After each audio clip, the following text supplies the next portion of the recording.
Okay. Okay. Test. Okay. I think we're going. I think it's working. All right.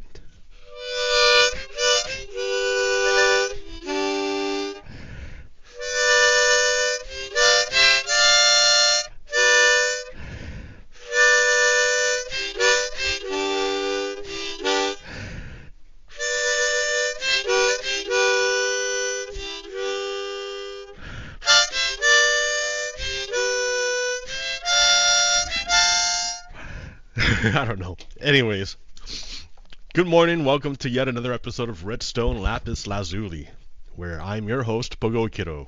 Uh, uh, let's start. Oh no, it's gonna crash. It did. It crashed. I think that's an artifact of me using a mod that that makes Minecraft be borderless full screen. Java Minecraft does not have like native implementation of full screen, of borderless full screen. You have to use a mod for it. And it's a good mod, right? Cubes without borders, it works. Just it doesn't seem to like switch over very well with OBS. And in the meantime, I figured out how to get distant horizons to work. They updated distant horizons to 1.20.6.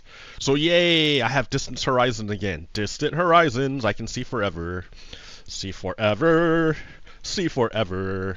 And I'm using Bliss shaders, so that's very nice. And they updated what's it called? Do a barrel roll. My mod that lets me fly like a king. Check this out. Oh my god.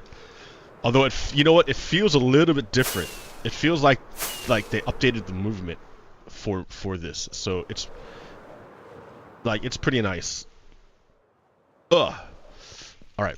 Also, I figured out how to get colored lighting inside of Bliss shaders. So like it's pretty cool, man. I dig the colored lighting. Like ooh, different colored lights.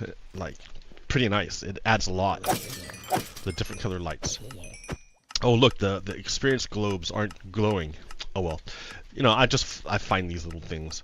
Yeah. So welcome back to my show. Once again, I took a break for a little while. I took a break for a week because it was getting too heavy for me. Like I couldn't handle it. I couldn't handle it. It's too much.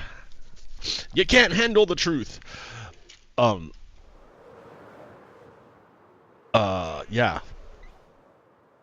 Check out this colored lighting, yo. Isn't it nice, the colored lighting? Ooh, pretty. Pretty. Okay. Yeah, and I dig it. I dig the colored lighting. It looks pretty nice. It adds a lot of depth to Minecraft. Otherwise, all the light would be flat and one color, and it's just boring. But when you have different colored light sources, it adds flavor to your world. Flavor! I like flavor. Except the problem is I'm not bobbing anymore. You see how my head doesn't bob? It's just like flat like camera panning. Well, I can't. I'll work on that later. Only so many things I can do at once. I've been playing this game called Cyberpunk 2077 with Keanu Reeves in it. Oh man, what a great game! That's a fantastic game. I had no idea. I didn't. It came out it's been out for like a year and a half, but I didn't really play it because it was full of bugs. And you needed a super system in order to play it. Well, I have a super system. So I have a super video card. So I thought, you know, I'll give it a try. And it works pretty good. You got to tweak things in your settings to get it to run smoothly. But yeah, I can do it. And I dig it a lot. I've been playing that a lot. You know, I thought I thought I was over shooters, like shooting games. I thought I was over it. I guess if you put enough role playing in it, and eye candy, because yeah, the ray tracing on it is amazing. I really dig ray tracing. There's something there's something about the way light works that can really draw you into a game.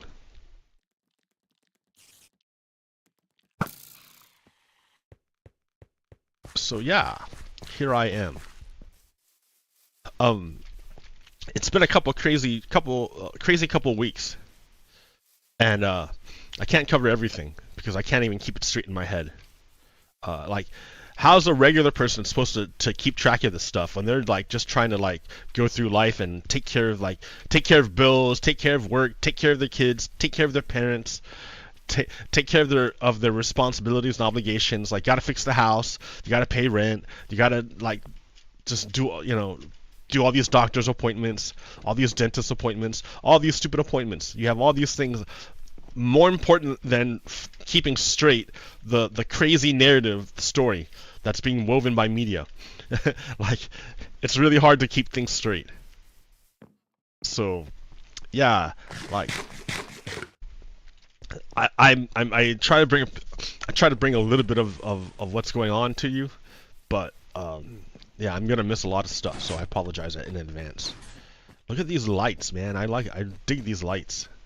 Whoa, check that out. Ooh, different colored lights. It's all about the different colored lights. The first time I ever saw different colored lights was in Quake 2. You remember that game way back in the day? Quake 2. It came out while I was in France.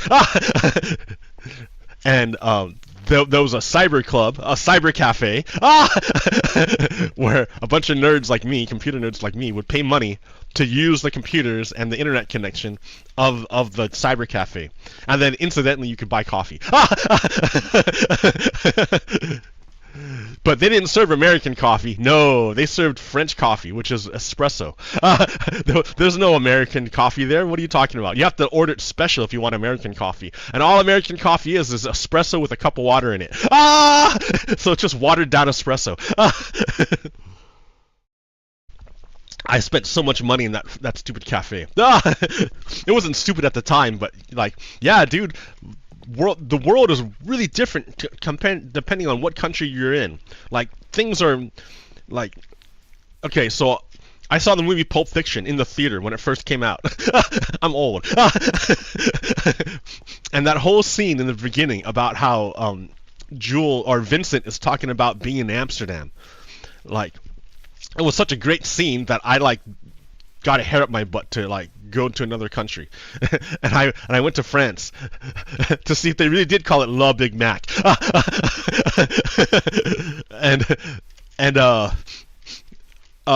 What I ended up doing is I didn't even go to McDonald's because McDonald's wasn't like accessible except by car. So there was this other fast food joint called Quick. They didn't even have McDonald's. They had Quick. So I ate it Quick. But and Burger King, I never even saw Burger King. Like, that's the thing. Anyways.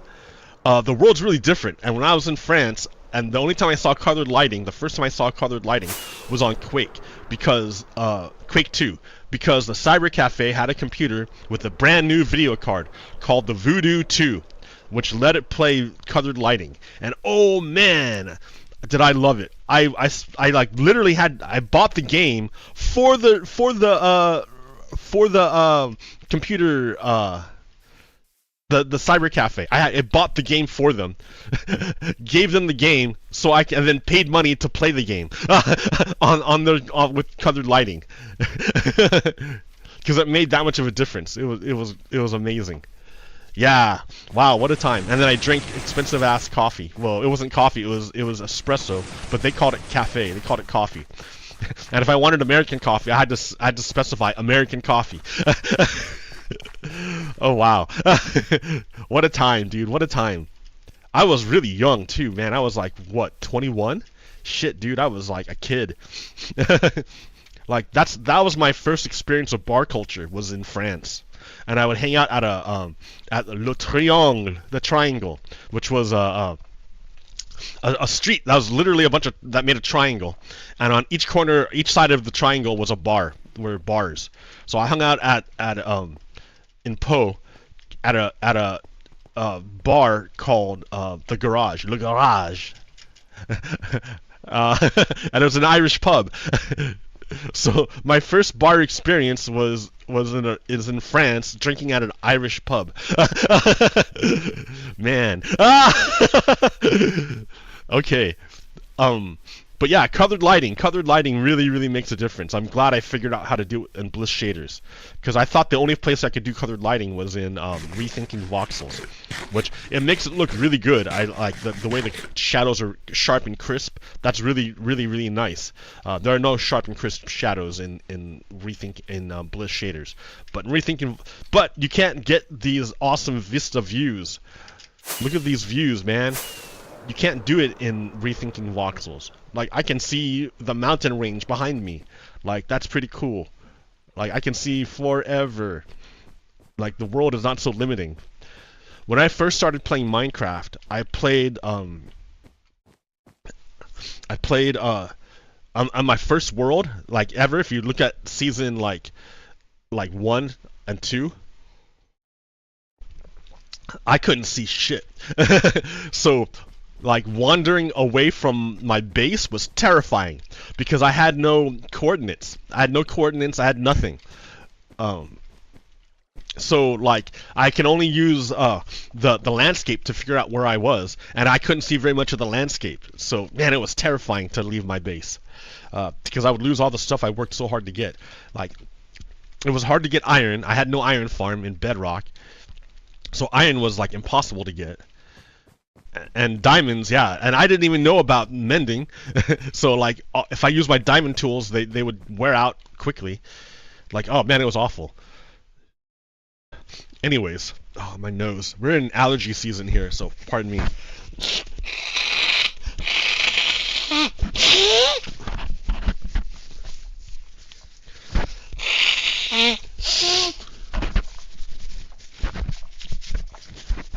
Allergy season in Salem, Oregon. Alrighty then. Yeah, pretty nice though, right? I'd like this. I like this ability to see really far across the land. Okay, let's start talking about stuff, right? I got way too much to talk about. So where to even begin? You know what? Here, let's start with the Supreme Court. In the United States, the Supreme Court is the highest court in the land.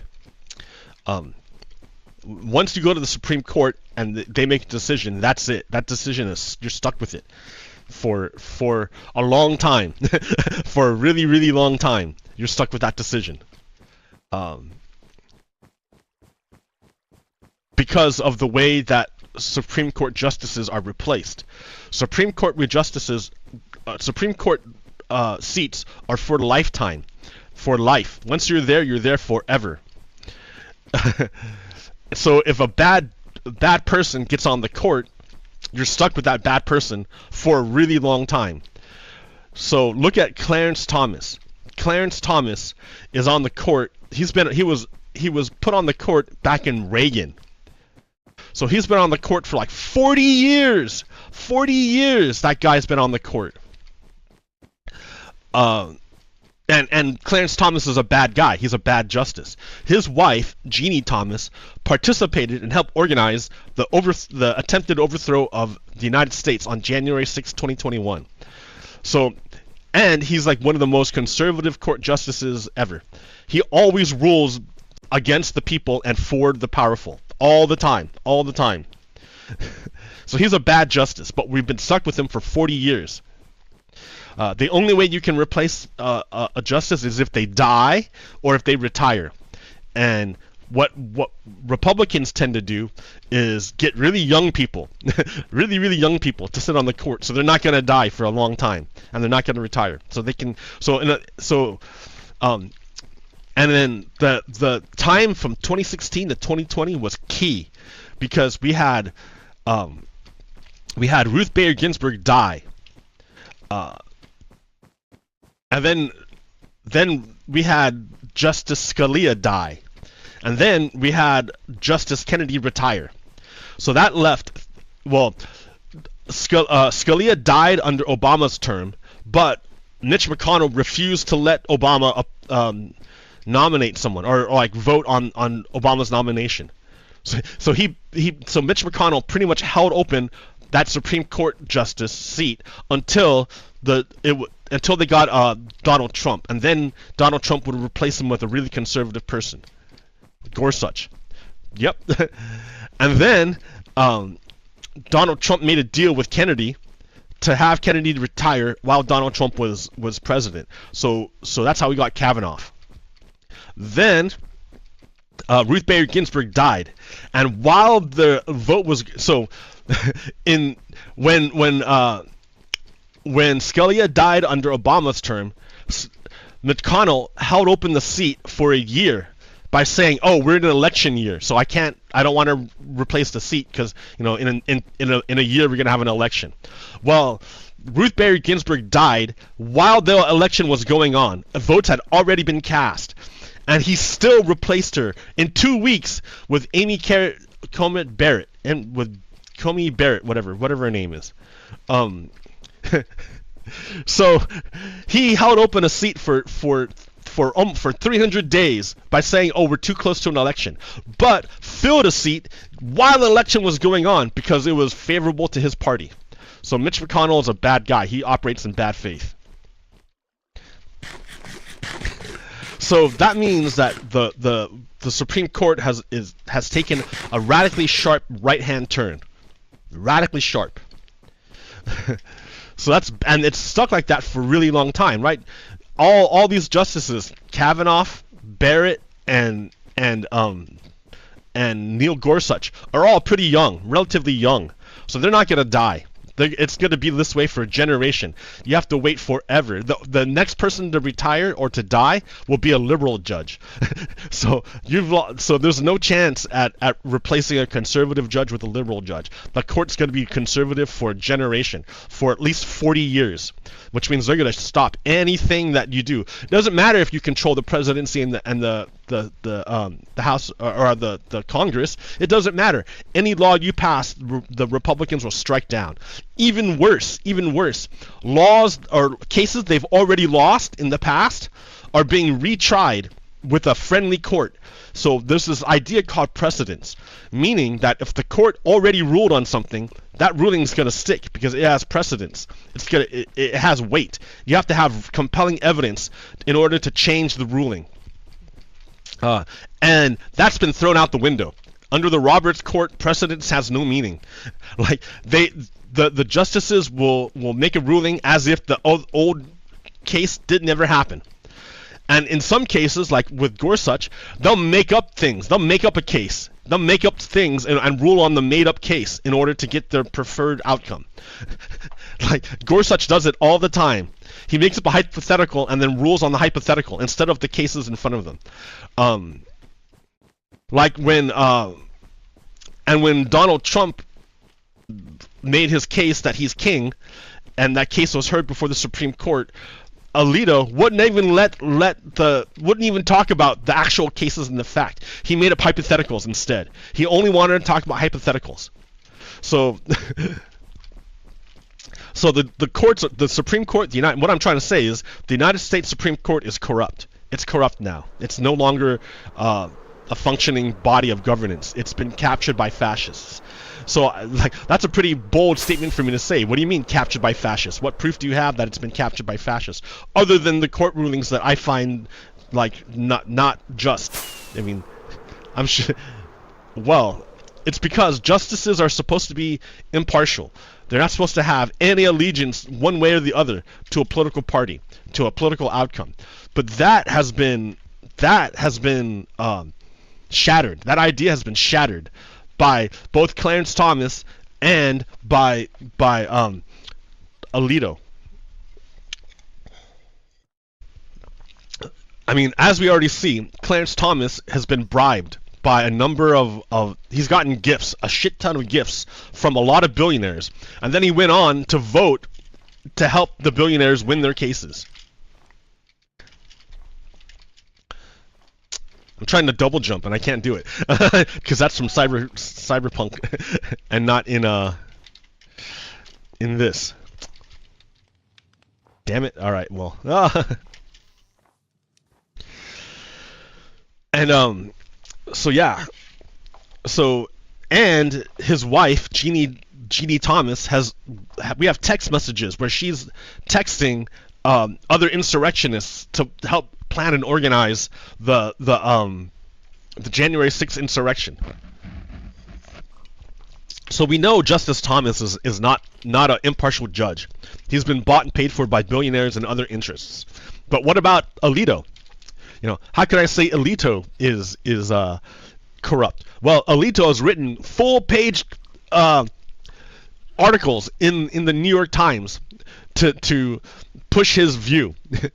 He didn't do it in court. He acted as a private citizen to write full-page articles in the New York Times to influence people's perceptions.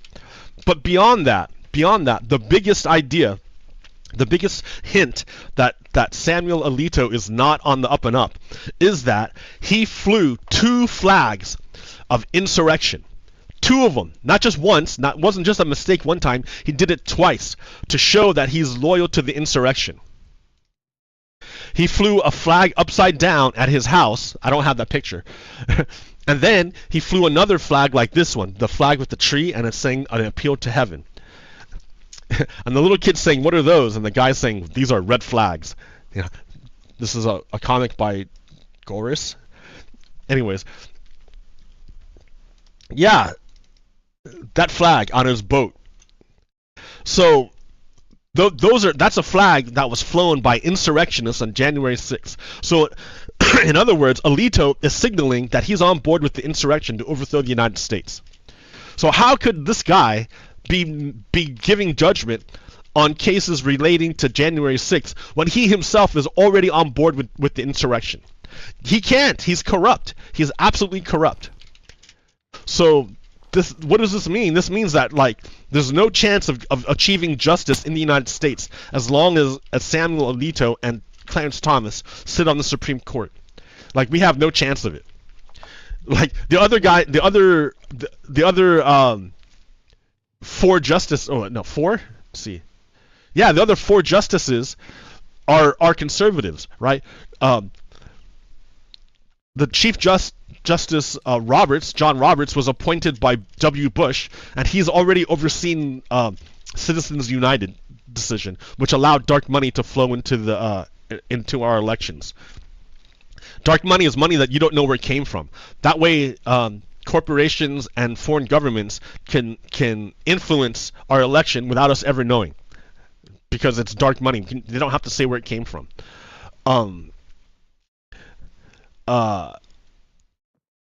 Well, Alito, right? So Alito, Gorsuch, Kavanaugh. Yeah, Kavanaugh is absolutely a conservative, not a fascist. I can't say fascist, but I can say for sure conservative. Amy Coney Barrett, she's conservative. Anyways, six of the 9 justices are conservative. So yeah, there's no chance of getting justice. We have no chance. Anything you can pass, whatever laws you want, it doesn't matter. They're going to strike it down by saying it's unjust. So that's a big problem, right? We have a massive problem. The only way to fix that problem is to expand the size of the court. Because then you can dilute the power of the corrupt. If you can't remove the judges, which I don't know, for some reason they can't do it. I guess they don't have enough power in the Senate. The Senate, by nature, is an undemocratic institution. It was designed to be undemocratic. It was designed to say that the minority has excessive power in the Senate.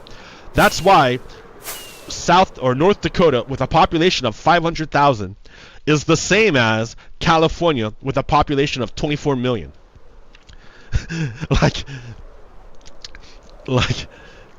It's designed to be undemocratic, which means it's very difficult for there to be change if there's a minority group that wants to keep it the way it is. So I don't know how we're going to remove those 2 corrupt justices. You can't do it. You can't remove them. So since you can't remove them, the next best thing would be to dilute their power. The way you dilute their power is you expand the size of the Supreme Court from 9 to 21 or 23 or 30. You make it a huge number. That has a double effect of not only does it make it harder for you, because then you don't have to just bribe 1 or 2 justices, you have to bribe like 30 of them or like 15. Way harder to bribe 15 on the down low. I mean, it doesn't seem to matter if it's on the down low or not, because like like the judges are like immune from anything. They're like above the law. But it's just harder. Then if you make it a term limit, if you add a term limit instead of letting it be a lifetime appointment, that would make it easier to get out old judges and corrupt judges. Because even if you're corrupted, you're only there for a short time. You can't stay there forever. So if every president had like 5 new judges to appoint, then it would the Supreme Court would be a more reflective institution of the American people. Instead of now, it's frozen in time. Like Clarence Thomas represents a viewpoint from 40 years ago. Man, that's during Reagan. The United States is totally different than it was 40 years ago. Completely different. Completely different. Everything's changed. 40 years ago, if you didn't have the information on hand, an expert, and you didn't know yourself, you were shit out of luck. You just didn't know. Because, like, what are you going to do? Go to the library and do a bunch of research on your own? Maybe, but it's a bunch of labor and a bunch of work. You got to find, there's no search engines, there was no nothing, right? You had to go look for the information yourself and then read it yourself. Now, in the 21st century, we have all of human knowledge available at our fingertips via the internet. We have all that information. So now it's changed from not having the information to disinformation. There are institutions that are out there, there are groups out there trying to poison the knowledge base of Americans. And they've been really successful. That's what Russia's all about, is poisoning the knowledge base so people can't make a good decision. Well, not just Russia, but all fascists. Like Donald Trump is king at spreading disinformation. Like, look at his trial. Like, Donald Trump refuses to take the stand under oath to defend himself. Instead, he goes outside the court in front of friendly news organizations to spout a bunch of lies, because he knows those news organizations will repeat his lies without checking him. They just repeat them. Whereas in the court, everything he says is going to be checked to see if it's true or not. And if it's not true, he has penalties, which is why he won't testify under oath.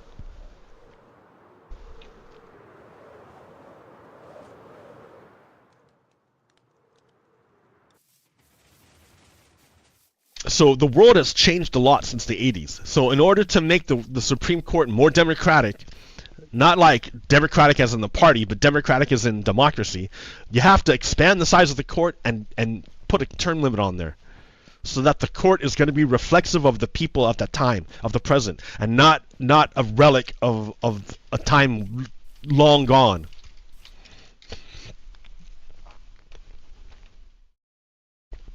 Now, I didn't do anything here. I don't know what any of this is.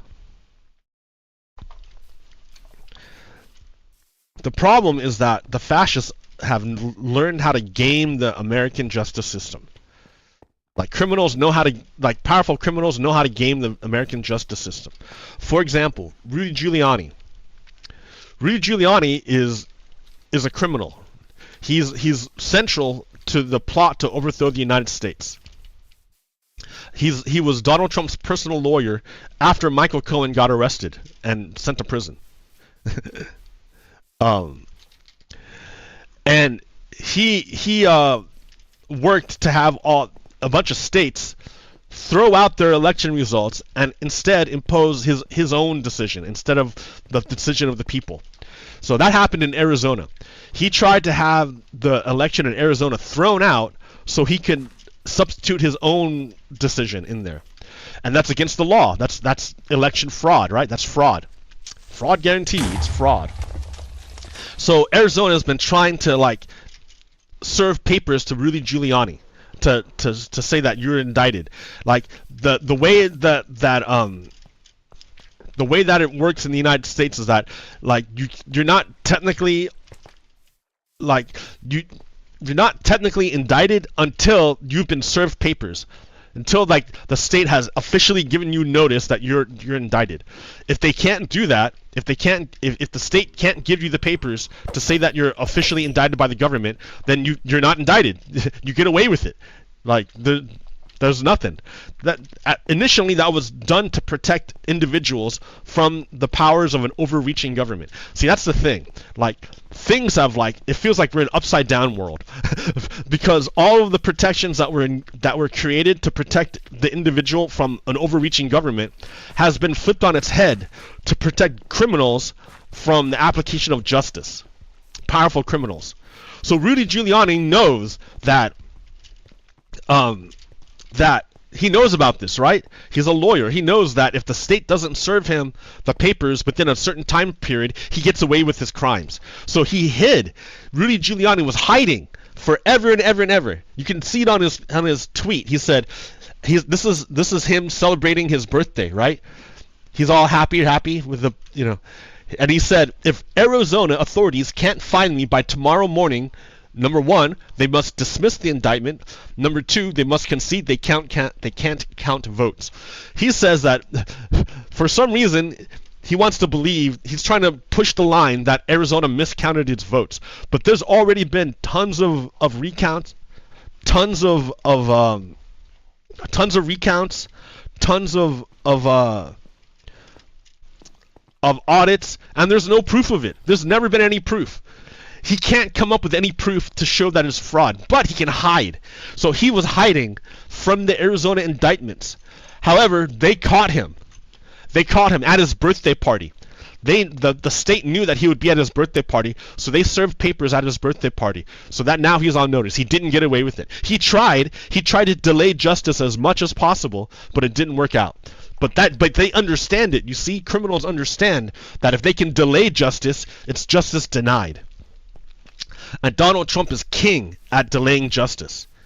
He delays justice, like that's his modus operandus, right? He just delays.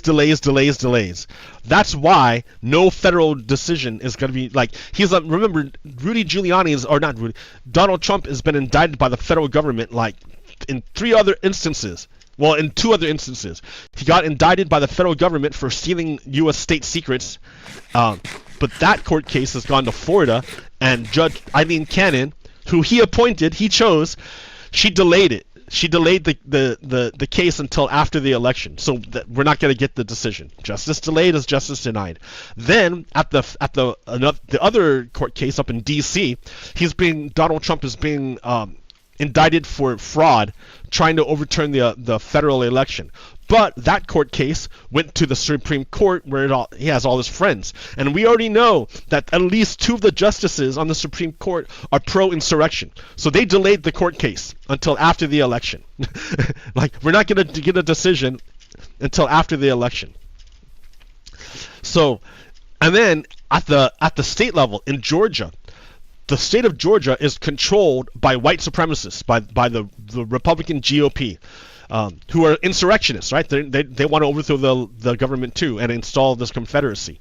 I mean, essentially what's happening in the United States is that we're in a Cold War with the Confederacy. The United States is in a Cold War with the Confederacy. That's what's happening. The war's not hot yet. It'll get hot after the election, I think. Because no matter what, if Joe Biden wins the election, the Republicans are going to start a war.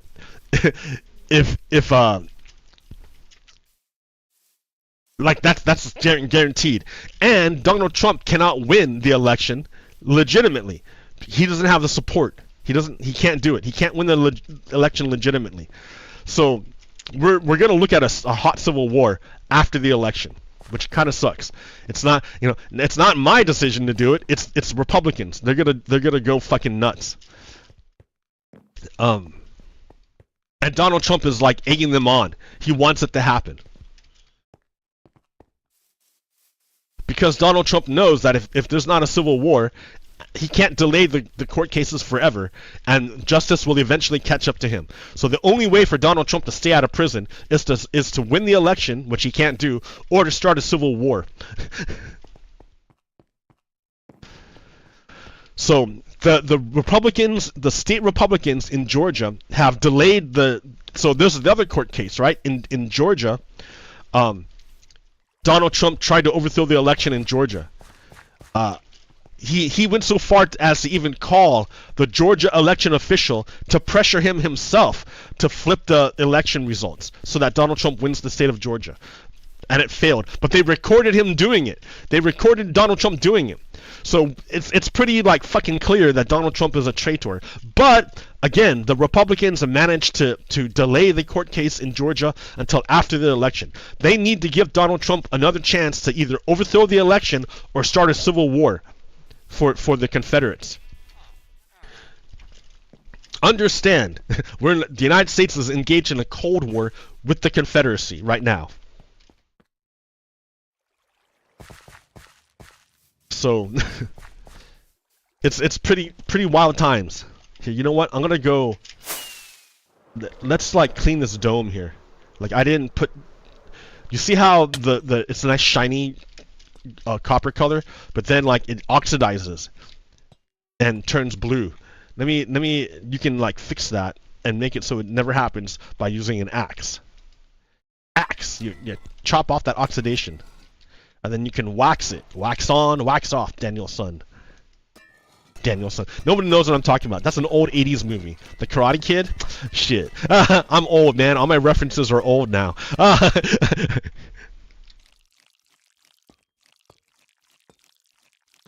Yeah. That's what happens, man. If you don't keep up with the stuff, then everything you say is old and people can't relate. That's why we need to update the Supreme Court, because Justice Clarence Thomas is working out of a frame from the 1980s, dude. He's not at all like on board with what's going on currently.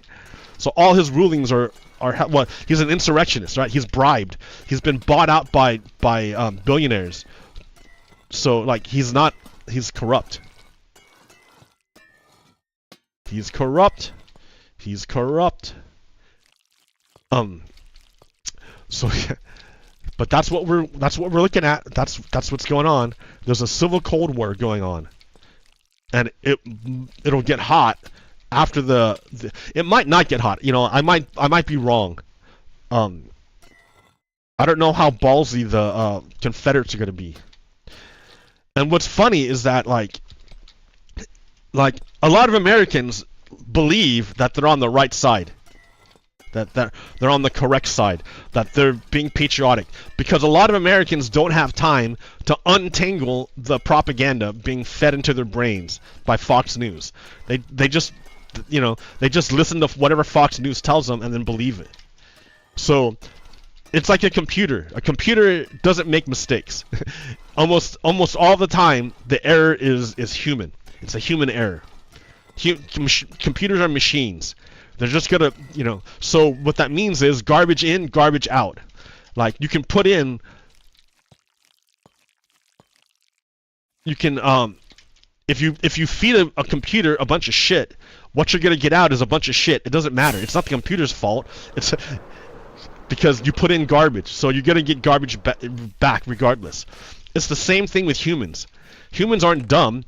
They're able to make reasonable decisions if they have good information. Like, if the information's bad, they're going to come to bad decisions no matter how smart they are. Like,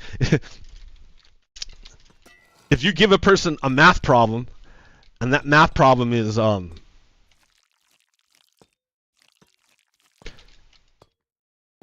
if you give a person a math problem, and that math problem is, like, broken from the start, it's bad information, then a smart human, is going to come to a bad decision, of the incorrect decision anyways, because the information they've been given is bad. A computer is going to just spit out the same output regardless, because it's only following what the input is. So for a human, if you give them bad information, they're going to come to bad decisions, and then they're going to defend those decisions, saying, "I'm not stupid. I'm not dumb. Like, I thought about this, and this is the good decision." Well, yeah, they think it's a good decision because they have, they use their own brains to come to it, but they were given bad information to begin with. So, like, that's how you trick humans into eating propaganda and defending propaganda. Because they use their own brains to come to the decision, but they were given bad information. So they think they're defending their own brains, but it's not their brains that are the problem, it's the information they've been fed. But you'll never ever convince them of that. You'll never convince them that the information they've been given is bad. So we're going to see a test of that, right?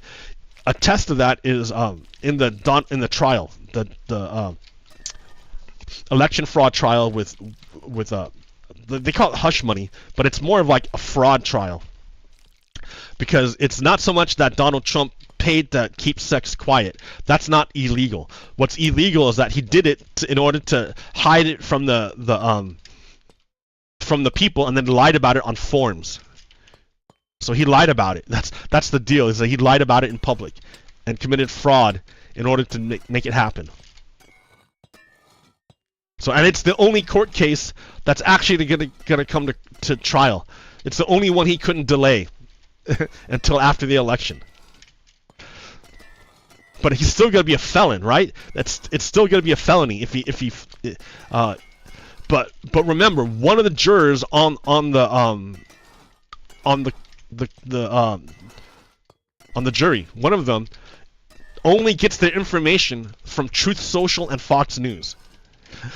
So they've been fed a brain full of lies for who knows how long. Years and years and years. They've been fed lies. So now they're being given good information from the court, right? It's all like anything, anything that said in court can be challenged by the lawyers. And so, and if they can't challenge it, then it stands. So a lot of what they're hearing is contrary to, a lot of what this juror is hearing is contrary to what Fox News has been telling them. So we're gonna see if it's possible to unbrainwash a person if they're given good information over time. Because Donald Trump is totally guilty. He's totally guilty. Absolutely, 100%.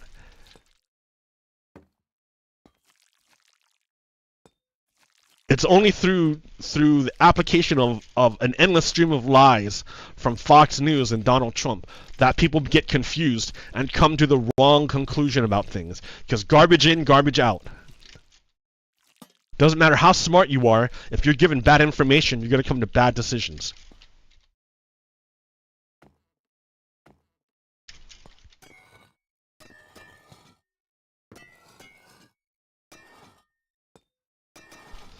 So, alright. What's all this stuff, man? I don't even know. Okay, real quick, let me talk about Gaza. So, understand what's going on in Gaza is that Israel is committing genocide in Gaza. I mean, it's already been determined by the International Criminal Court. It's been determined by a bunch of other countries. The only countries defending Israel is the United States. Because the United States has done something similar to what Israel is doing. And what is it that they've done? Well, they created concentration camps and then forced all the people on there and then slowly killed them. So to understand what it's like, you have to have seen this movie or this show called Loki on you don't have to, but a good analogy is a show on Loki called Loki. So let me give you little clips here. So this is an example of what's going on. Okay, so this can be analogous to what's going on in Gaza. So what's happening is Like, ignore the fact that that's Loki and then that's some other guy, right? Ignore that, right? We're not listening to what they're saying or who they are. We're gonna erase their names and we're gonna write in a new name. This guy is an example of not okay. So in this scene, these two guys are playing the role of Israel. Maybe even the United States. United States and Israel. Or we can change it even more. We can say that Loki here is actually playing the part of the United States. And this guy over here, that guy over here, he's playing the part of Native Americans. So this is the United States and this is the Native Americans. So as you know, the United States can only exist because Americans killed the Native Americans and took their land, stole their land. That's the only way the United States can exist. That and through slavery, the enslavement of Africans. That's the only way the United States exists. So how does that work though? What exactly did the United States do to Native Americans in order to genocide them and take their land? Well, what they did was they rounded up all the Native Americans and they put Native Americans, hold on, come on, hurry up. They rounded up all the Native Americans. Like, they defeated them, they fought them in war, and they were already suffering. The Native Americans were already suffering from the diseases brought by the Europeans. They didn't have any defenses against the many diseases of the Europeans. Europeans lived in really, really bad conditions in a city, concentrated. Well, not in a city necessarily, but just under dirty conditions, concentrated. So what that happened was it created a lot of diseases. That meant a lot of Europeans died over and over and over again. Think of it like a crucible. It's like a crucible. Europeans died over and over and over again. Massive amounts of Europeans died to diseases. And the only people who didn't die to these diseases were people who had some weird genetic mutation that let them survive a little bit longer than the people who died. You know, it's evolution. It's literally evolution. Like if the environment, if you have the things sufficient to survive in your environment, you're going to live long enough to produce children and pass on your genes. Whereas if you don't have the things to get by in the environment, you're going to die before you can have children. And so your genes don't get passed on. So Europeans went over and over and over again. They got killed off by diseases until the only people left were the ones who had natural resistances to these diseases. Where the disease, they may still have been afflicted by the disease, but it wasn't bad enough to kill them before they can have children. Well, so what was left in the end were a bunch of like disease, resistant Europeans. Through no fault of their own, they got subjected to these diseases, and that's the way it worked out. The Native Americans did not go through this process. They did not go through generations upon generations of mass death in order to find out which ones, in order to find the genes which conveyed some sense of immunity to these diseases. They didn't get that. So when they were first exposed to the Europeans, they got all the diseases of the Europeans, but had none of the defenses. So it was massive, massive, massive death and a collapse of their society. So what's left of them had to resist the European invasion, and the Europeans overpowered the Native Americans, and rather than literally murder all the Native Americans, they convinced the Native Americans to stay on things called reservations. A reservation is a plot of land with specific borders. And you can't leave those borders, because if you do, they'll kill you. It's not your land anymore. So basically that's what happened. Native Americans were put on a plot of land and given smaller and smaller plots of land, and they just died off. Because they were ripped from their culture, their identity, from everything. They couldn't get their own food. Everything was taken away from them, and they were slowly crushed. and put into a position where they had they couldn't move at all. So this is the United States, and this is the Native Americans. The United States, the box is a reservation, and those are Native Americans trying not to die, and in an ever-shrinking box.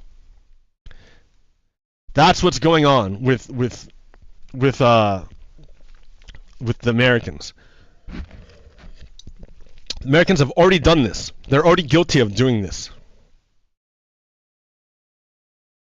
They're already guilty of doing this.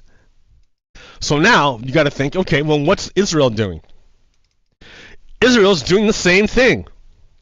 So these people here are Palestinians in Gaza. These are they're Palestinians in Gaza, and right, Israel has sealed them off on all sides. They can't go anywhere. They can't leave, and if they stay, they die. So they're constantly being pushed around. And so that's Joe Biden watching it happen, and that's Bibi Netanyahu overjoyed that it's happening.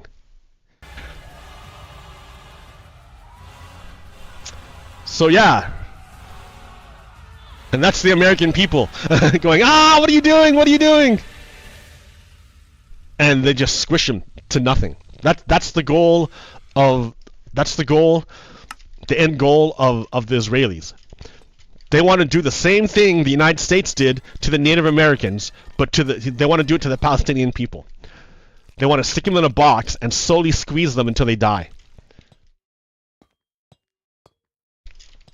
Pretty awful, right? Pretty awful.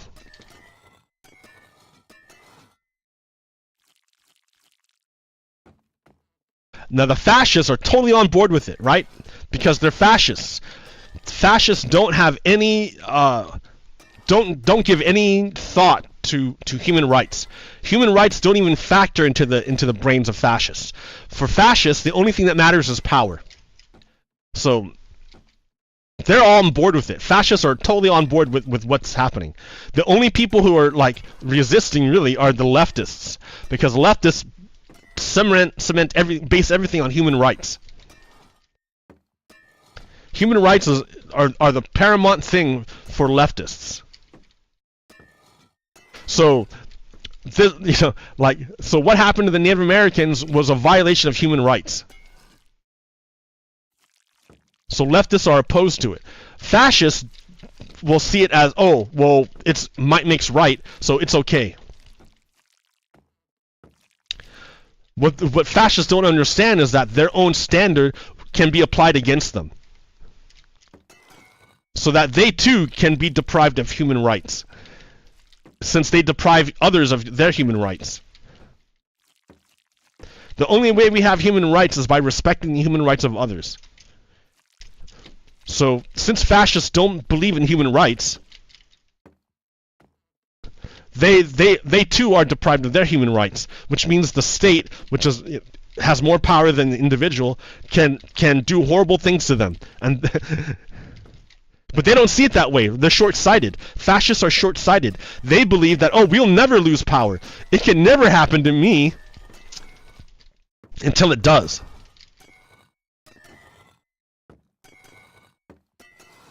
Until it does happen to them, because there's nothing to stop them, right? Once you give power to the fascists, to the state, it's really hard to get power back.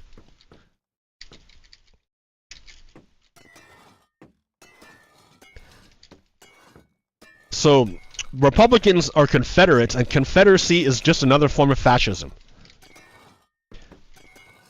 They want to give power to the state and disregard human rights.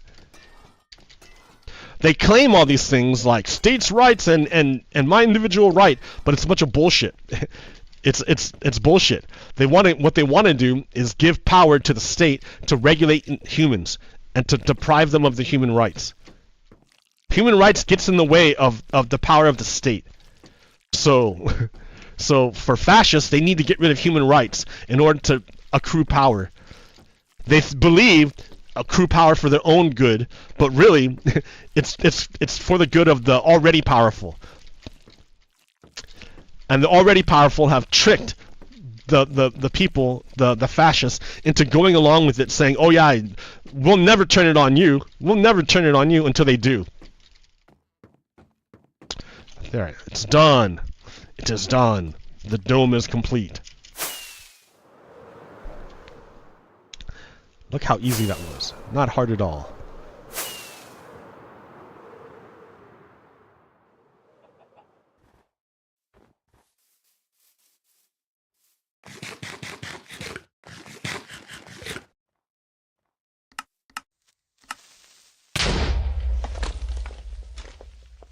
Damn it. See, I'm wearing the right kind of armor not to be blown up by creepers. Blast protection 4. I need to light up this mountain so I don't get blown up, man.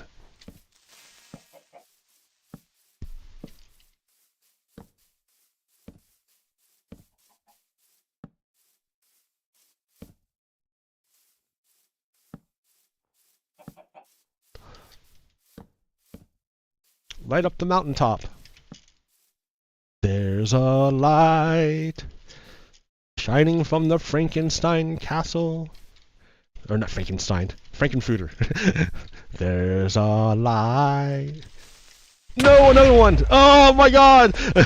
It's gonna wreck this mountaintop, man. All these creepers. I gotta like... I gotta get dirt so I can reconstitute the mountaintop. Because it's been blown up over and over and over again. There's a light in the darkness.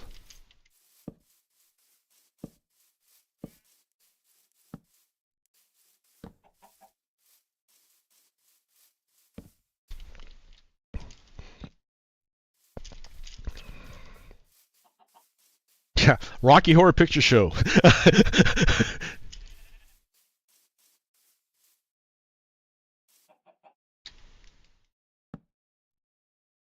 Transsexual Transylvania. Oh, ha ha ha.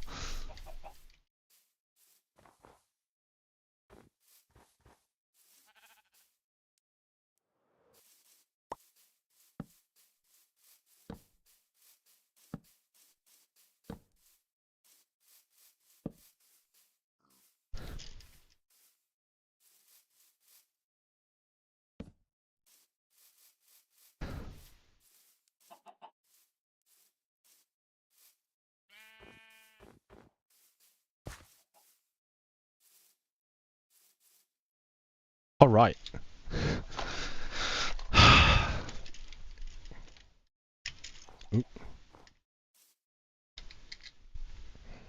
Let's see, what else do I got here? Oh yeah, hey, this now for something completely different. Well, it's not completely different, right? It's not completely different. Everyone must absorb this. Russia destroys society so there will be refugees, then leverages refugees against liberal democracies. So we can, so you can see here, right? Russia attacks or influences Africa to destabilize African nations. That creates refugees, which then go to Europe. And Russia stops the flow of food to Africa in order to exacerbate the problems and to make more migrant refugees. And then there's an information war from Russia to the EU to cause them to give up on their own societies and to look favorably upon Russia. We can already see how that played out with England in Brexit. Like, there's this book called oh man, what's it called? The Geopolitics of Geopolitics, something like that. It's from the Russian guy, And the strategy has been played out exactly by Putin. Putin's just been following that book by the letter. And part of what that book says is that England must be cut off from the rest of Europe. So that was what Brexit was for. Brexit was to cut England off from the rest, or the UK off from the rest of Europe, because it's easier for Russia. Russia can't build itself up. Instead, it has to tear down other nations. So that's how it gains power relative to other countries, through tearing them down.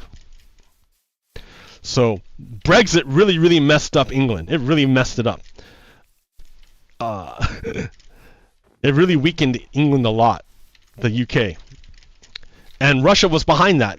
It did an information war in order to convince the British people to kill themselves, basically, to commit suicide, basically.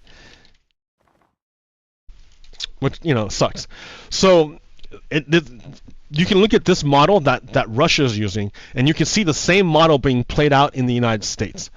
The United States has policies which destabilize governments in South and Central America.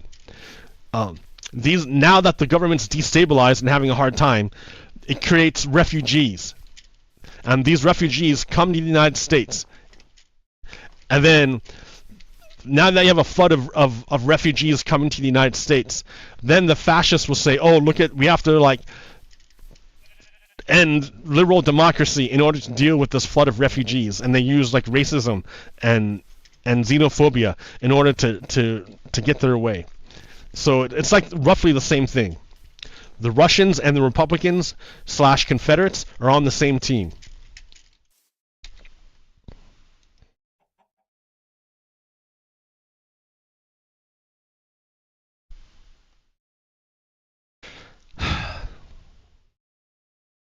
What's this? This is from May 16th, 1969. Fortas quits the Supreme Court, defends dealings with Wolfson, liberal majority may be curbed. So, what's that about? What? Washington, May 15th. The resignation of Associate Justice Abe Fortas today gave President Nixon 2 positions to fill on the Supreme Court, as well as a rare opportunity to change the direction of the court's opinions.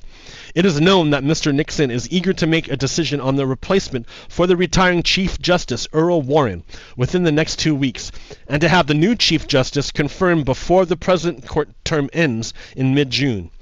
It is believed that the administration would like to win confirmation of Mr. Fortas's successor at the same time. Observers of the court expect little significant changes regardless of whom Mr. Nixon chooses in the fields of civil rights and antitrust laws. Moreover, many of the Warren court's major decisions on whatever, doesn't know. So this one over here, fee is explained. Justice concedes he made an arrangement on a life stipend. Washington, May 15th. Abe Fortas announced today his resignation from the Supreme Court, becoming the first justice in the history of the court to step down under the pressure of public criticism. President Nixon quickly announced his formal acceptance of the resignation. The action will permit him, if he wishes, to attempt to change the liberal cast of the Supreme Court by replacing Justice Fortas and Chief Justice Earl Warren, who will retire next month. Mr. Fortas sent his resignation to the president. He also wrote a letter to Mr. Warren explaining why he was stepping down from the nation's highest tribune. So I guess he was engaged in something that could be considered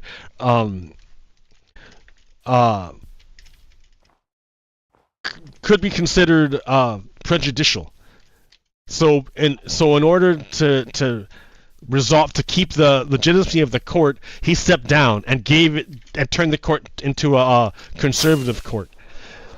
But that same standard is not applied by the Confederates. Confederates don't care if you corrupt the court. They're more concerned about power.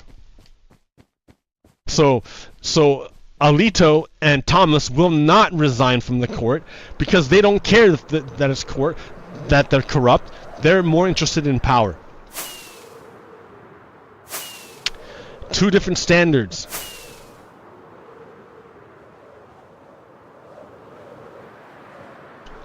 Yeah, the flying's a lot better now with these changes. I can't just hang in the air anymore. I used to hang in the air forever with the old system, the old do a barrel roll mod. Now it's a little more realistic.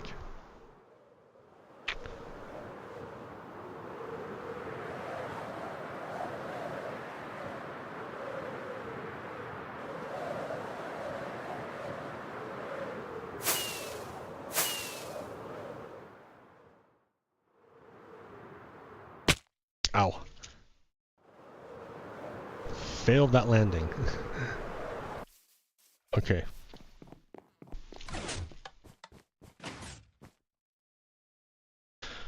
Oop, what else do we got? A workplace divided.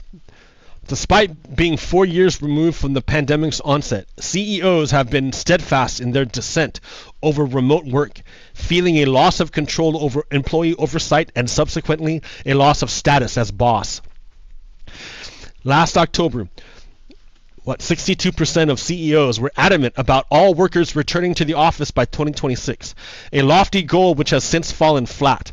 Meanwhile, 90% of office workers surveyed in the same month said they weren't interested in returning to a pre-COVID work culture, according to Gallup poll.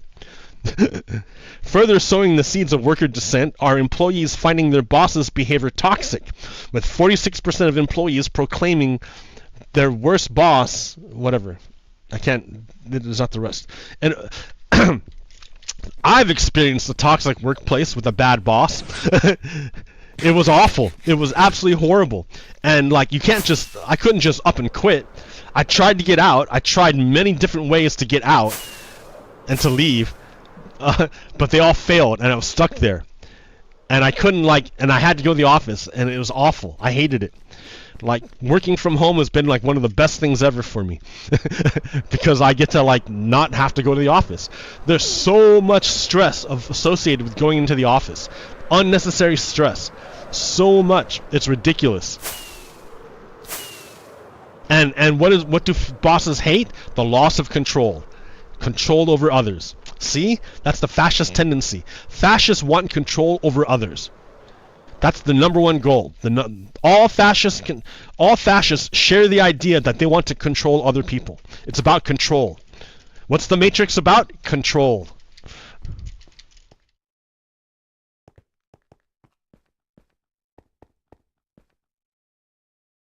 If you can't control other people, then you feel a loss of power. Well, yeah, dude, you're not supposed to have that power.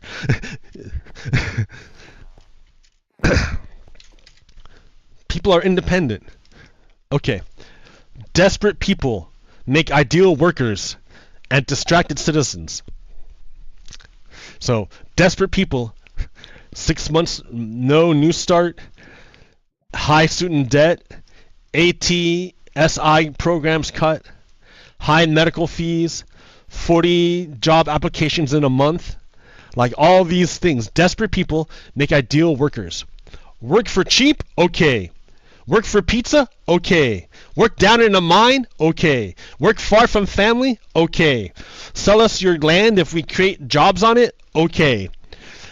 Desperate people make ideal workers and distracted citizens. Climate change? I gotta pay rent. Disability rights? I gotta find a job. Land rights? I need to feed my kids.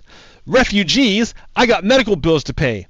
Long-term problems? I got short-term problems. Right?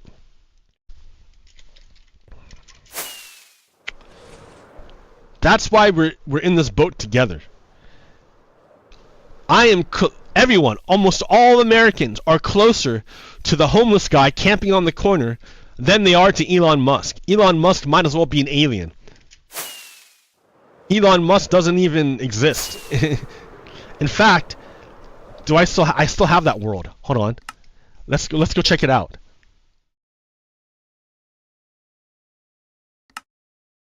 Catlandu.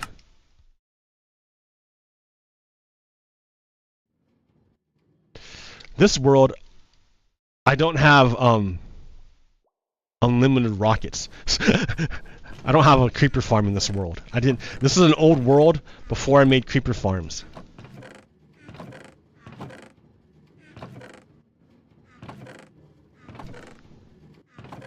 So I have no rockets. I have a few rockets. All right.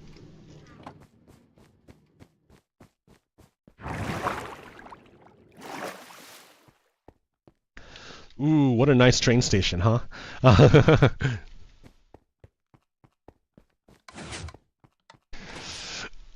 Yeah, Distant Horizon makes this look better.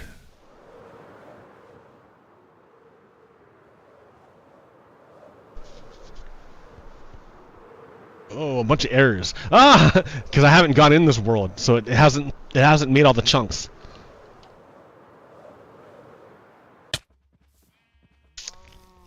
Right, you remember this thing here? Look at all those errors, dude. Oh, I didn't make a I need to make like a spyglass. But I think this world was made before there were geodes. So I have no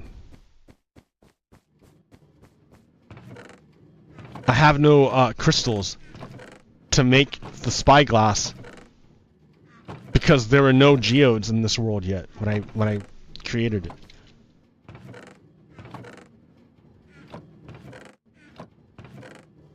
It's an old world, man.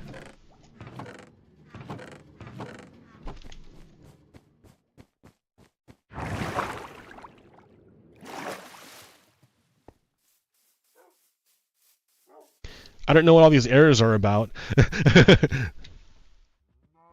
I guess it's loading chunks, faraway chunks. Yeah, that mountain, yeah, I couldn't see that mountain before. But you can tell this is an old world because look how flat it is. Everything's flat.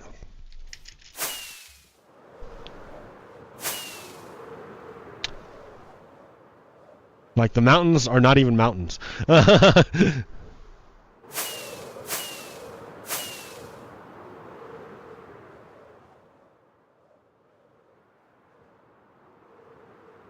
Yep, look how flat it is. Old world, man, old world. I mean, it's kind of nice. I like it. It's easier to navigate on a flat world than it is on the super chunky worlds. Ooh, there's a witch farm right there. Ooh, witch farm. So, let me give you an example, right?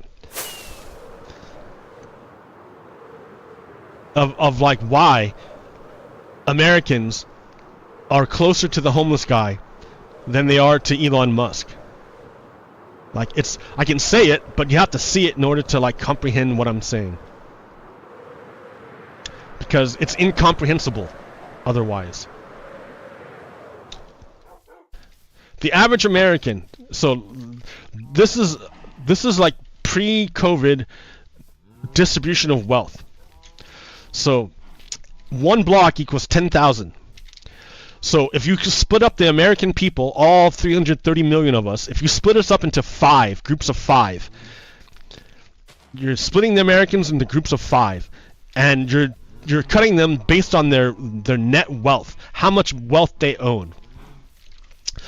The bottom 20% of people in the United States has an average net wealth of minus $6,000. So that's millions of people whose average wealth is in debt. They're in debt. They're in the hole. The average American is in the hole. The average bottom 20%. The next higher 20% is not in the hole, right? But they're not even $1,000, $10,000. They're not even a full block yet. They're like part of a block. So that's 40% of the people who are getting by on like almost nothing. Then you have the vaulted middle class of the United States. They have an average net wealth of $68,000. So that's like about 7 blocks. So now that's 60% of the Americans right here. 60% of Americans, the majority of Americans, millions of Americans have like hardly anything. That's what you're looking at, right? Then you have the well-to-do, right? The fourth highest. They're almost at the top. They're the fourth. They have a net wealth of $200,000. That's 20 blocks. So that's 80% of the Americans. Now you're getting to the top 20%.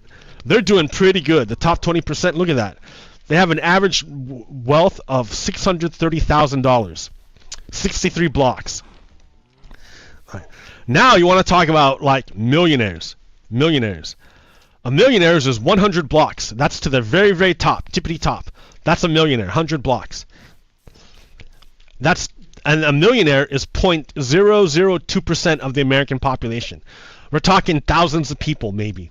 Not millions of people like over here. We're talking only a few thousand people are millionaires, and they have that much money.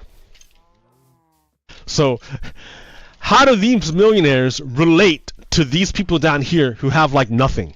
Like, how does this guy who's in the hole have any relation to that guy who's way, way, way up there? Now, let's put this into better perspective. We have $1 million, right? 1 million. So if you get 100 million of these dollars, it goes all the way out to over there. That's $100 million. You know, 1 million, 2 million, 3 million, 4 million, all the way out, $100 million. So that's someone who has just $100 million. But you want to talk about but we don't talk about just millionaires. We talk about billionaires, billions of dollars. So $1 billion is 10 slices of these 100 millions. So this slice right here is $100 million. So 200 million, 300 million, 400, 5, 6, 7, 8, 9, 10 million, $100 million. $100 million is $1 billion. $1 billion. So this chunk right here is $1 billion compared to the Americans who like have nothing. Then you have Elon Musk, who's got at least $100 billion. He has at least got $100 billion. What does $100 billion look like? You can't even see the end. That's how much he has. $100 billion. We're going to go out to it. I heard that he has actually $200 billion. So, like, this is even the full amount of what Elon Musk owns.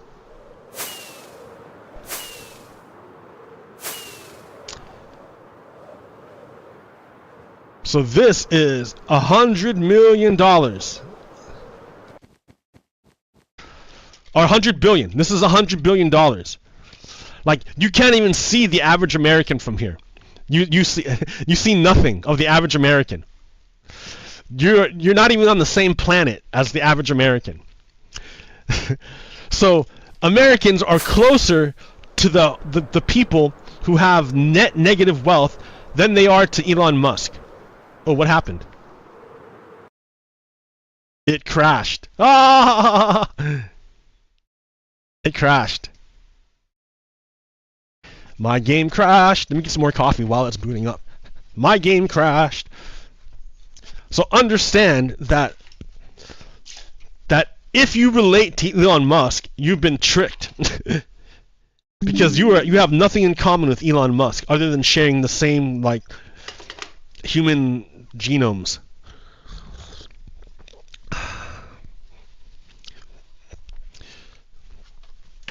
So Elon Musk is not working for you. He's working for other billionaires because he wants to control wealth or control things. He's all about control. Oh, where am I going? The right direction. Okay. Look at all those errors.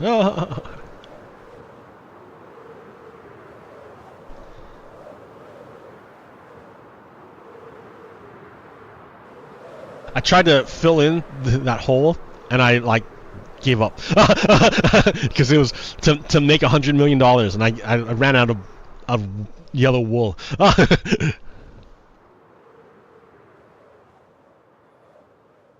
can see how laggy this world is. That's why I stopped playing it.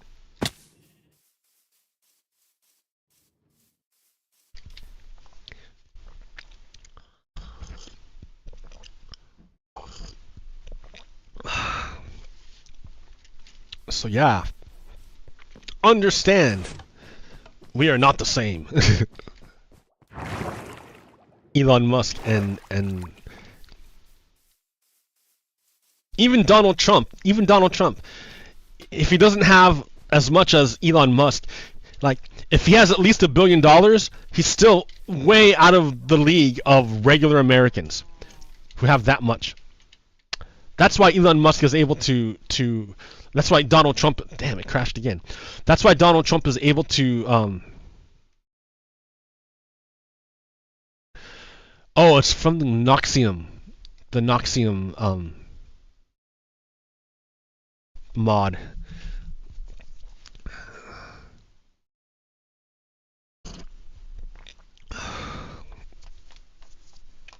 That's what I'm trying to show you guys in the future. No one from the present watches this. But in the future, you guys got to know we were up against really bad things. real bad stuff we're up against. Here, Noxium.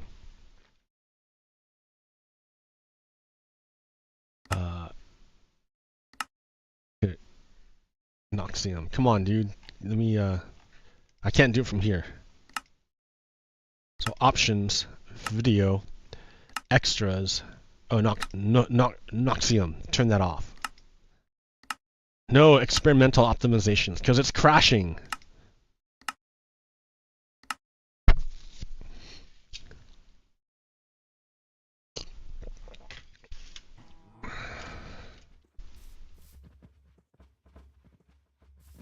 Yeah, the average Americans, Donald Trump and Elon Musk is like way over there. You can't even see him. All right, what else do we got?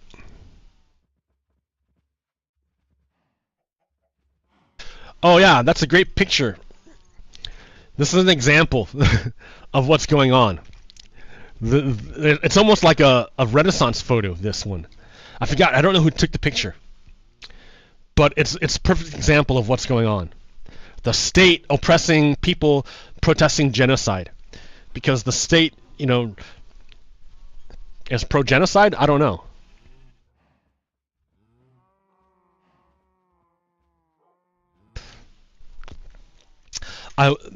This meme. I want to learn to play golf, and the public course is offering free lessons.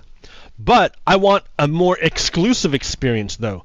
So I want to learn at a private country club. I also want the public course to pay for my membership. Now you understand how school vouchers work. Exactly. School vouchers, so understand how public education works against the concentration of power. If people are educated, then it's harder to feed them trash information. Remember garbage in, garbage out? Well, you can't put garbage in if garbage is rejected. So the way you reject garbage is if you're educated. So education works against the concentration of power, which is why power is trying to limit education to only the elite, the elite few. So vouchers are a bad idea. School vouchers are a bad idea. Look at why. This is why they're a bad idea. They take money away from public education and they feed it to private corporations. That's why. Man, it's dark.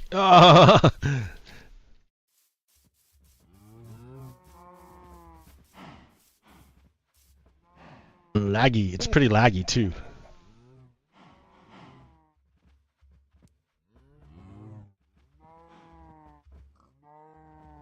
Alright, what else do I got? Oh, from the New York Times in January 6, 1902. Plan of colonizing Palestine with Jews. Zionists discuss problems in Big Chicago meeting. Rabbi Emil G. Hirsch says government established by them would be model. Ah! Oh shit. I only have diamond gear because they didn't have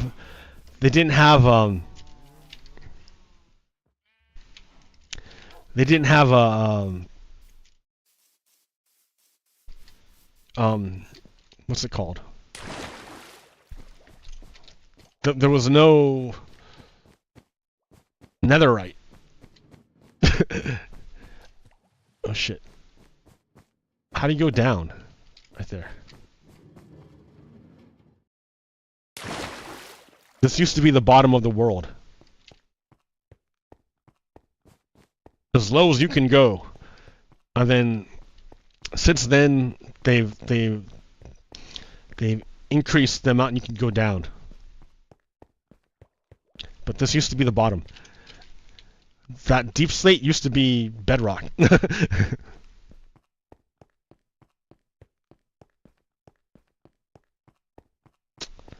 And this is my old skeleton grinder.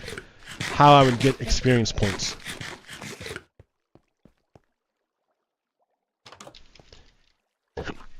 I used to sit in here, and underneath me is a skeleton spawner.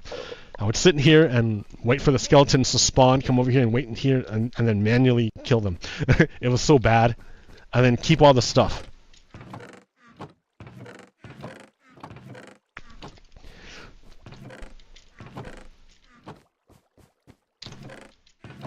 And then enchant. Ah, it was so bad. Used to be...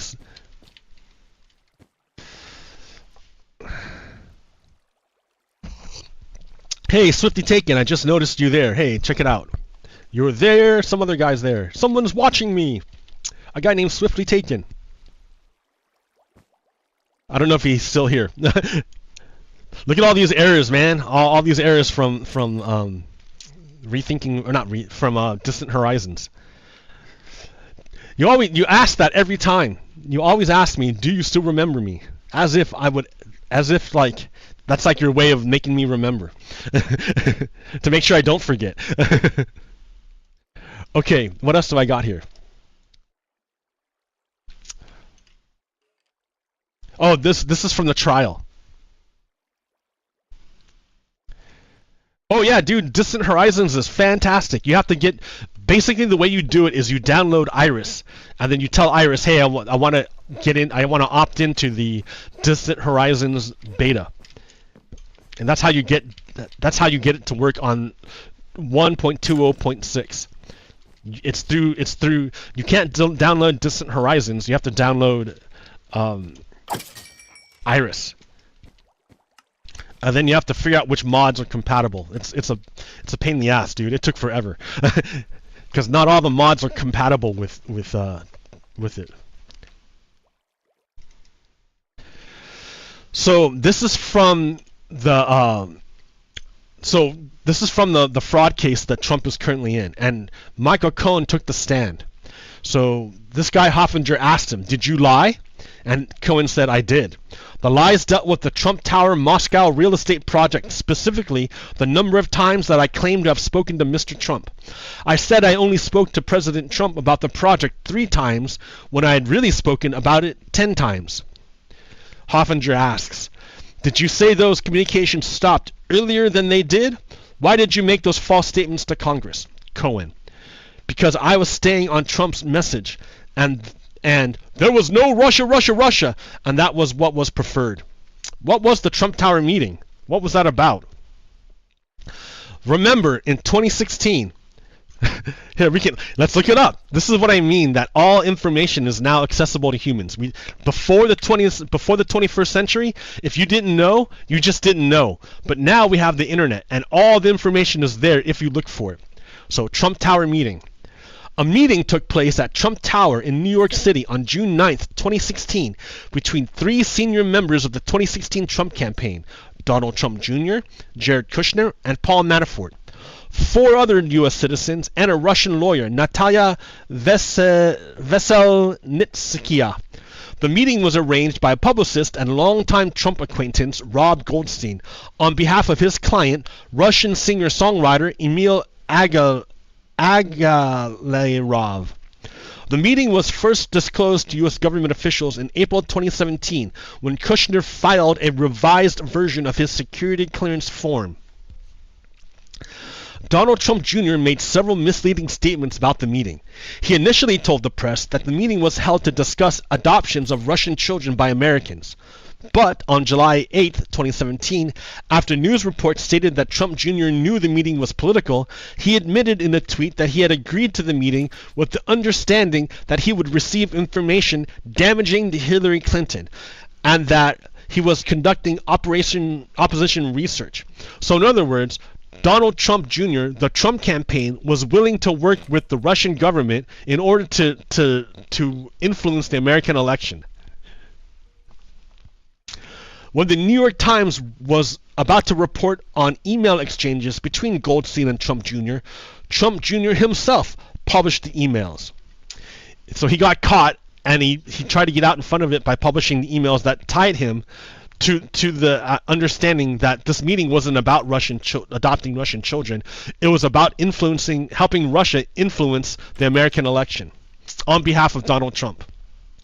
In early July 2017, it was reported that then President Donald Trump himself drafted Trump Jr.'s initial misleading statement.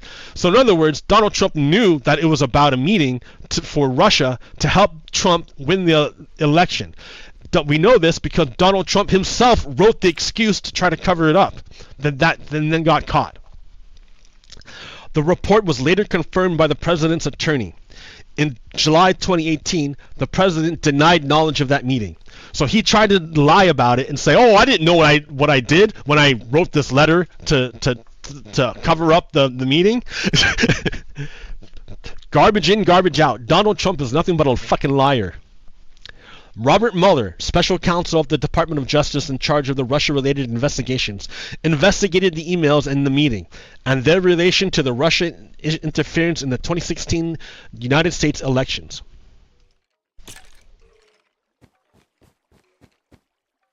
So, what this is saying is that Michael Cohen confirmed what was going on in that Trump Tower meeting.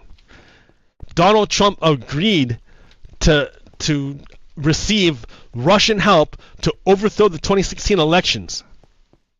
He had already agreed to it. He agreed to work with the enemies of the United States to deprive the American people of their choice, of their vote. Like, this is not controversial, right? This is a proven fact. Like, a lot of Americans don't know this, because it's been kept hidden from them, and they've been confused because Donald Trump denies everything, and they tend to believe Donald Trump for some reason, maybe because of team mentality. They're like, "Oh, my teammate, I gotta support my teammate," but Donald Trump is not on your team, dudes. Donald Trump is on his own team.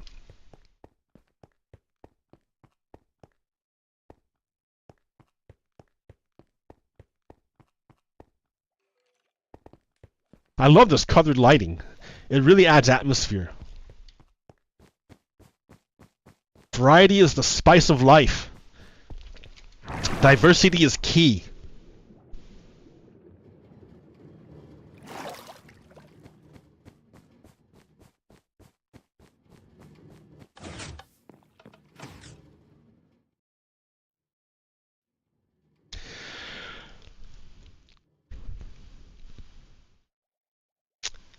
So here's Donald Trump's rally in the Bronx. He had about 800 people.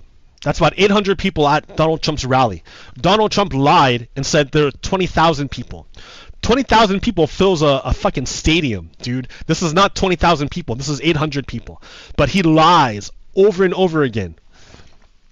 Because that's what fascists do. He's a fascist.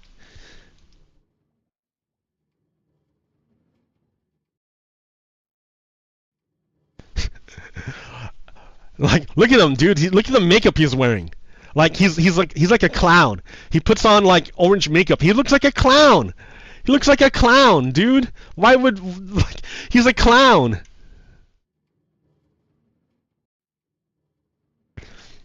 So this is why Donald Trump cannot win the U.S. presidential election legitimately. He cannot win it legitimately. Look at this. Nikki Haley. This is the Republican primary results from West Virginia. West Virginia is a super Republican state, and in the super Republican state, Donald Trump couldn't even break 90%. He got stopped at 80% of the primary vote. 20% of the vote went to Nikki Haley, who's not even running anymore. Those are called never Trumpers. They are people who will never vote for Trump. Even if he's the nominee, even if he's running for president, they won't vote for Trump. Donald Trump cannot win the election if 20% of Republican voters refuse to vote for him. He cannot win it. I mean, that's just the fact. He can't win. So understand that Donald Trump is not going to win the election legitimately. The best he can do, the best that Donald Trump can do, is try to overthrow the election with violence. Or through a coup. How would Donald Trump overthrow the election through a coup? Remember in January 2021, Donald Trump arranged for a mob to attack the Capitol, to murder the people, the Congress members. But the main goal of the January 6, 2021 insurrection was not to literally kill people. I mean, that would have been a nice bonus for Donald Trump. But what Donald Trump wanted to do was to delay the certification of the vote. Why did Donald Trump want to delay the certification of the vote? Because, swiftly taken. I'm using constant bit rate. I tried using high quality constant bit rate. It didn't really make a difference. And I didn't want to complicate things further. So I kept using the constant bit rate. Okay, so why did Donald Trump want to delay the certification of the vote? Because just like in the year 2000, when Roger Stone delayed the recount in Florida, that way Roger Stone could kick the case to the Supreme Court, which is friendly to Republicans, and that's where Alito and Scalia and Thomas and Sandra Day O'Connor all selected George W. Bush to be president. They disregarded the vote in Florida and selected George W. Bush to be president. Well, it's the same thing. They tried to do the same play with the insurrection. Like, basically, you can look at the January insurrection as Brooks Brother Riot 3.0. Like, they tried to delay the certification of the vote so they could kick the vote to the Supreme Court, and the Supreme Court would rule in favor of Trump. Now, it's not me saying this, right? It's not me. It's their own people saying it. Sidney Powell is a lawyer for Donald Trump, and she confirms it. Listen. Heard untold election case. Yes, we were Heard untold election case. Yes, we were filing a 12th Amendment constitutional challenge to the process that the Congress was about to use under the Electoral Act provisions that simply don't jive with the 12th Amendment to the United States Constitution. And Justice Alito was our circuit justice for that, Louis Gohmert. Justice Alito, you see? You hear that? Justice Alito in the Supreme Court. He was the one going to do that. Alito was going to be the one who was going to overturn the election. Now, Alito is the one that flies the insurrectionist flag 2 times. So you know that Justice Alito is not an impartial justice. He's firmly on the side of insurrection. He wants to overthrow the American government. So that was their plan. Just like they did in the year 2000 to get W. Bush into the presidency, they were going to do the same thing. They were going to delay the certification of the vote, kick it to the Supreme Court where their buddies like Alito were going to award the presidency to Donald Trump. That was their plan. What happened? Why didn't that happen? Listen. Was the plaintiff in our lawsuit. And we were suing the vice president to follow the 12th Amendment as opposed to the Electoral Count Act, or Electoral College Act. So that was the main point. And Nancy Pelosi had finagled to file an amicus brief in it. There'd been inside goings on in Congress whereby I believe it was Steve Scalise and McCarthy kept her from being an actual party. She wanted to work her way into the case as a party, but some. So what that means is that Nancy Pelosi was aware that the Republicans were going to try to do a legislative coup like they did in the year 2000. She knew it. So she was trying to become a party to the case, but they wouldn't let her. So she was going to file something called an amicus brief, which is like a friend of the court, where you get to, like, you're not in the court case, but you get to offer opinions about and facts about what's going on in the court case. So she was Nancy Pelosi knew that they were trying to overthrow the government, and she was trying to stop it. How politically that didn't happen. But so she got notice when we made our filing, because she wanted to file an amicus brief, or had filed an amicus brief. And then, you know, everything broke loose, and she had to really speed up reconvening Congress to get the vote going before Justice Alito might have issued an injunction to stop it all, which is... You hear that? Nancy Pelosi had to make sure that the vote was counted that day. If she didn't, then Justice Alito would have stepped in, blocked the certification of the vote, and awarded the presidency to Donald Trump. That was their plan. Nancy Pelosi knew about it, filed an injunction so that she would be made aware of it and be notified that that's what they were going to do. She didn't file an injunction. She filed to have an amicus brief so that she would be notified.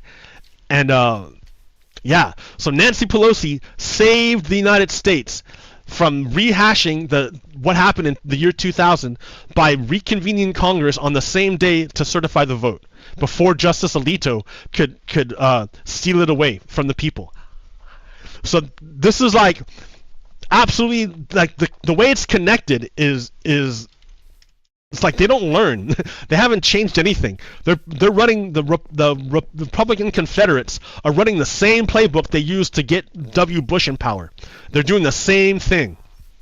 A riot to delay the certification of a vote so they could kick it to the Supreme Court, where their friends would award the presidency to the Republican Confederate. It's the same play. It was the same play. Okay, what else does she say? It's what should have happened. And she had to really speed up reconvening Congress to get the vote going before Justice Alito might have issued an injunction to stop it all, which is what should have happened. See? Justice Alito, their plan was to use the insurrection to delay the vote so that Justice Alito and his buddies on the Supreme Court could select Donald Trump as the president, the same way they did it to W. Bush. I'm telling you, dude, Republicans are enemies of the United States. Republicans are literally the reincarnation of Confederates. We are fighting a Cold War against the Confederacy. Again. Remember, Donald Trump is a fascist. Fascists, their number one concern is to control others. And over time, it will work out, and it already is working out, and the country is starting to come together on this unbelievably contentious issue. So in addition, we're going to do a lot of other things, but that's something we had to do. We had to do it. And oh, he didn't say it. Where he said he's the one who ended Roe v. Wade. He's the one that took away women's rights to their own body. And it didn't stop there, right? Not only did they stop abortion, now Louisiana is going to make it so you can't even get contraceptives. So that and a court case has come out that's saying if a rapist rapes you, then you have to carry his baby. Like, women are then turned into like baby making factories. That's it. They're no longer human. They no longer have rights to their own bodies. Instead, they're at the whim of whoever rapes them. Of violence. So that's fascism. Those are fascists. That's what fascists do.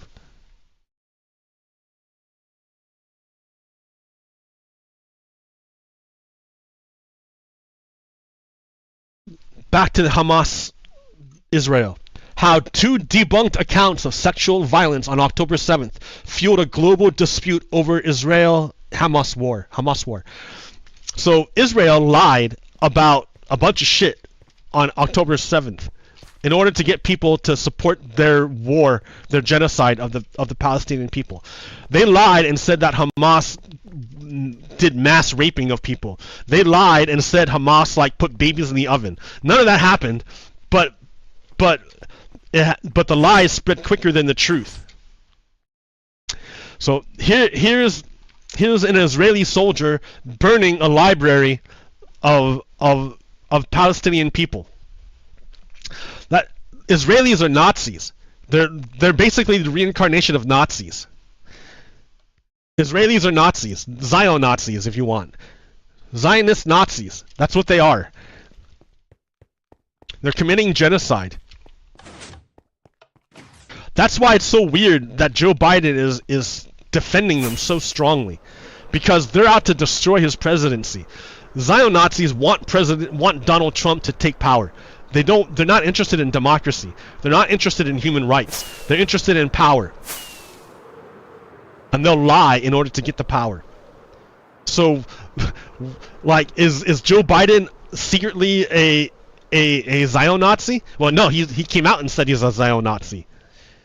But does he understand that he's gonna like lose power to the real to Nazis by doing this? Like, I don't know, man. I don't understand Joe Biden.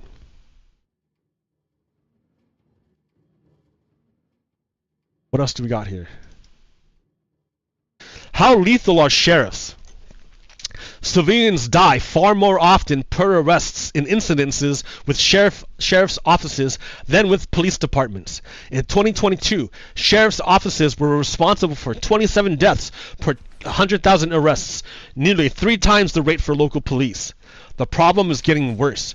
Sheriff's offices are twice as deadly as they were a decade ago, according to a CBS News analysis of FBI data, and increasingly they are taking on a larger role. I can like offer anecdotal evidence to this.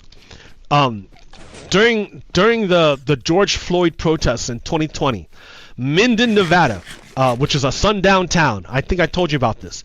Minden, Nevada is a sundown town. They had a siren that would play every day at like 5:15 p.m. And that siren was a signal for all Native Americans to get out of town. And go back to their homes. Otherwise, they would get problems from the white residents. And it's been that way. Hey, what's up? It's been that way for like decades and decades and decades. Everyone knew that it was a signal for Native Americans to leave town. I knew it was a signal for Native Americans to leave town. How did I know that? Because when I was sitting in Sharky's with when I was young, and I was there with a Native American guy and a white guy, the siren went off, and the white guy said to the Native American guy, "Oh, it's time for you to leave, time for you to go home." And the Native American guy said, "Shut the fuck up."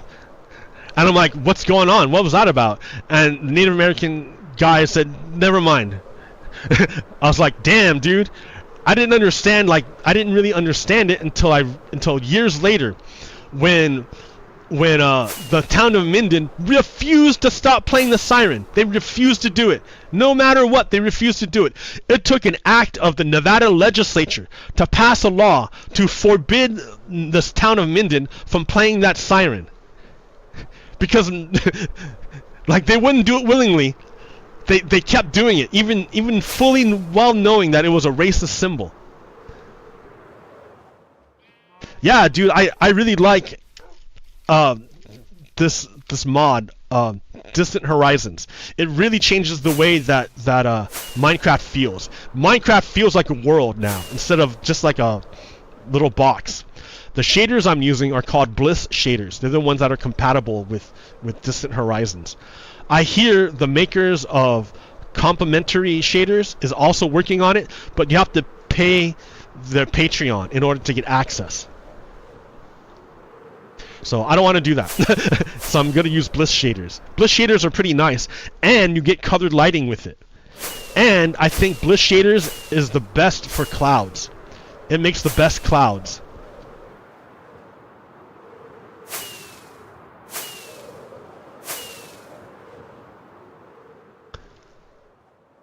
Clouds actually feel like clouds.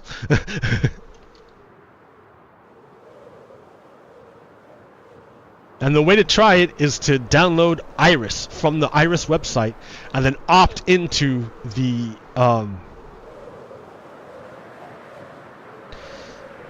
yeah, it looks a little blurry because there's a fog. They put a fog on it.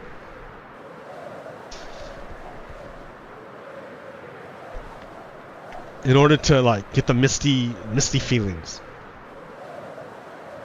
And of course, there's all these errors because it's beta. It's still beta.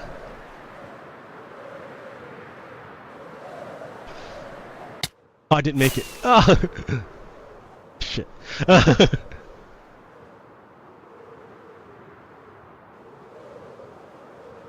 built my castle in a swamp. It didn't sink though. Ow, ow, ow. Crap.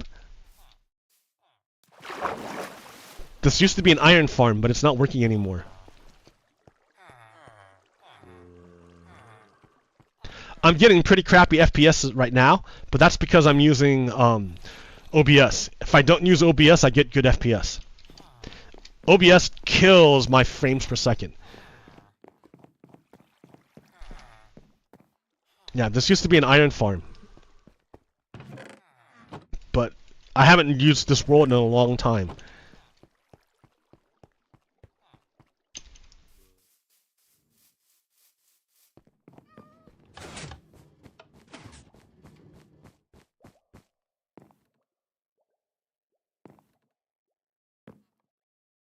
So, yeah, the gold farm is over here.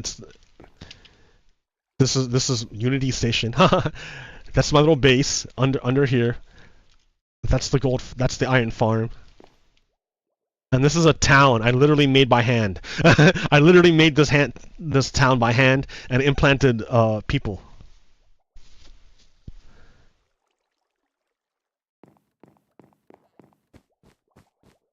This is an old base, man. I made this a long time ago. And you can tell because I use a lot of rails. I didn't have Elytra with unlimited rockets. I still don't have Elytra with unlimited rockets. So I gotta be careful how much I fly around.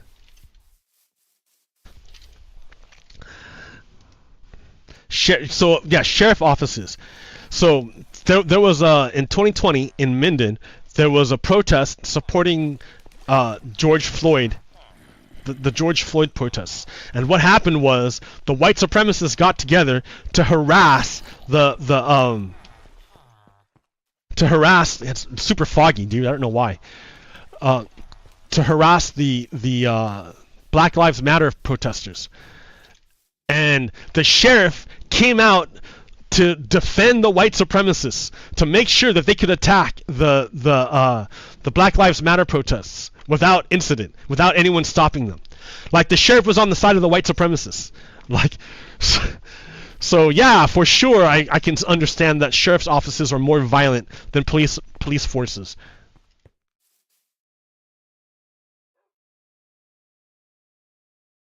What else do I got here? Bow, bow, bow. Did that one? This one. So this is how Donald Trump lies. In the 9th month, you can take the baby and rip the baby right out of the womb, just prior to the birth of the baby. Like, what? He's trying to, like, yeah, he's dumb. Yeah, that's called C-section, dude. What are you talking about? No one does an abortion in the 9th month of pregnancy. That's crazy. But Donald Trump spreads lies. That's what he does. Alright, I think that's all my little slide things. That's all of them. So yeah, I've been going for almost 2 hours.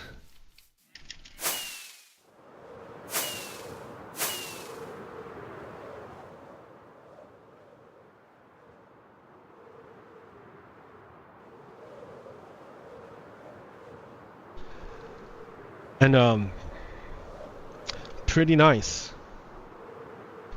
Yeah, Distant Horizon was great. It's like I can't play Minecraft without Distant Horizons anymore. Because the world feels like a world instead of just like a gray box.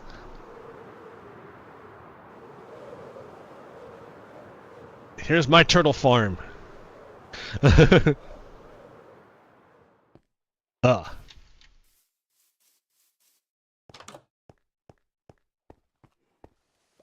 A lot of turtles. But it's designed in such a way that it used to be that they could get out if they eventually. Oop.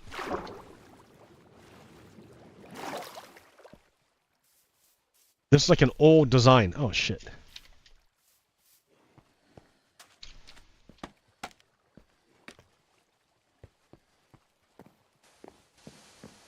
So yeah, they bob right there, bob, but eventually they'll bob high enough to get up on this ledge, and then they climb out to the open ocean and go swimming. But they don't. They like to hang out here for some reason.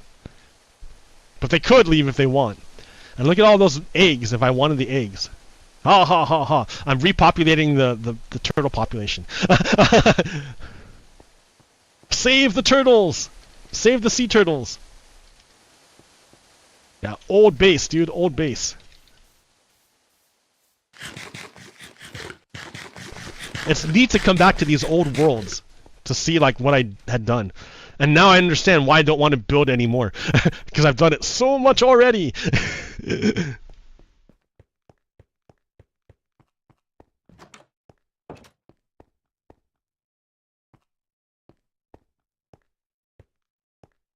The old train station. The old train lines.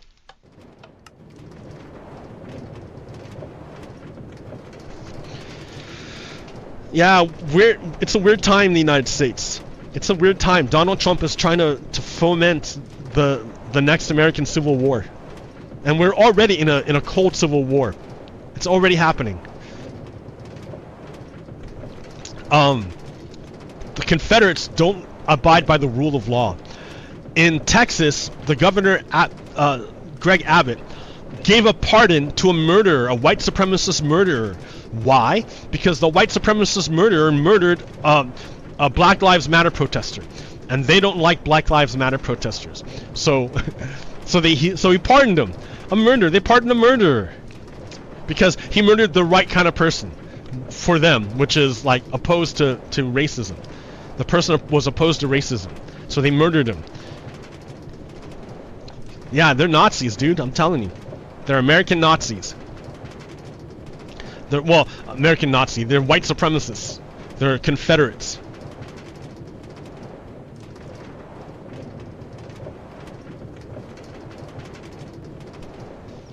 Yeah, I really like this Distant Horizons mod because you can actually see where the train's going. Before, you couldn't even see where you're going. It would be like a gray block. A gray mess. This looks so cool. So, that big yellow thing, each block is $100,000. And Elon Musk has at least $100 million. So that's trying to show Elon Musk's wealth in comparison to all the other Americans. And Elon Musk is basically an alien compared to the rest of us. We're closer to the homeless guy in the corner than we are to Elon Musk. So we should be doing things to help the homeless guy in the corner and not doing things to help Elon Musk. Elon Musk is like the enemy.